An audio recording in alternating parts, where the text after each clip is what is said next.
And just before we go, let's do a quick recap of the top trending stories from the courtrooms. We begin with the report that the Legal Practitioners Privileges Committee has conferred the rank of the Senior Advocate of Nigeria on 30 deserving legal practitioners. The 30 are made of 29 males and 1 female, Oluwatoyin Bashorun. The prominent names on the list are Lagos-based lawyer Festus Keyamo, the 2016 governorship candidate of the Alliance of Democracy in the Ondo State elections, Oloshola Oke, and Akinlolu Osinbajo, brother to the acting president, Yemi Osinbajo. At the National Judicial Council, there was a change of baton as the former secretary of the council, Danladi Halilu, officially retired from active service and handed over to Ahmed Gambo Saleh as the incumbent secretary.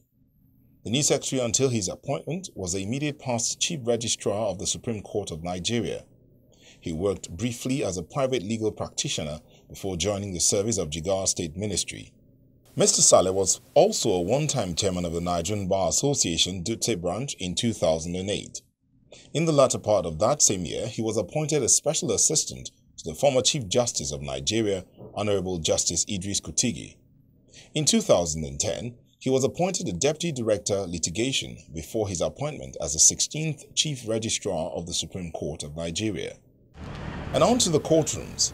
A federal high court sitting in Lagos has ordered the federal government to immediately release to Nigerians information about high-ranking public officials from whom public funds were recovered and the circumstances under which funds were recovered, as well as the exact amount of funds recovered from each public official. The judgment was delivered by Honorable Justice Hadiza Shagari following a Freedom of Information suit brought by the Socio-Economic Rights and Accountability Project, SERAP. In the judgment, Justice Shagari agreed with SERAP that the federal government has a legally binding obligation to all Nigerians to tell them the names of all the suspected looters of public treasury, past and present.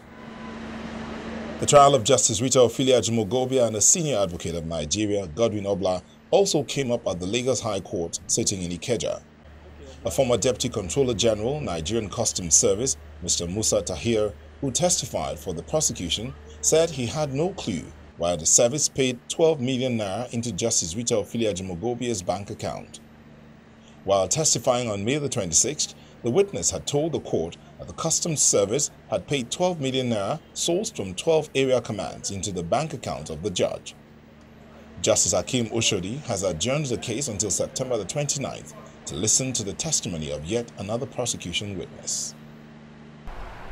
And we round up with the report that the Federal High Court sitting in Kaduna has dismissed the 2 billion naira suit filed by the detained leader of the Islamic Movement in Nigeria, Sheikh Ibrahim El-Zakzaki, and his wife Zinat against the Nigerian Army and 3 others.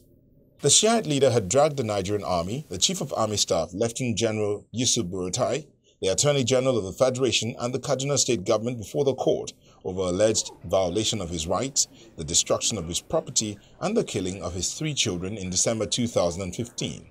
Delivering judgment, Justice Salah Musa Shuaibu said the suit was tantamount to abuse of court processes as the matter had already been decided by another court, the Federal High Court in Abuja.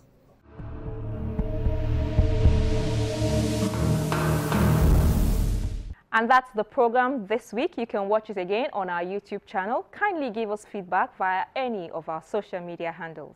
I'm Shola Sheyeli. Thank you for watching.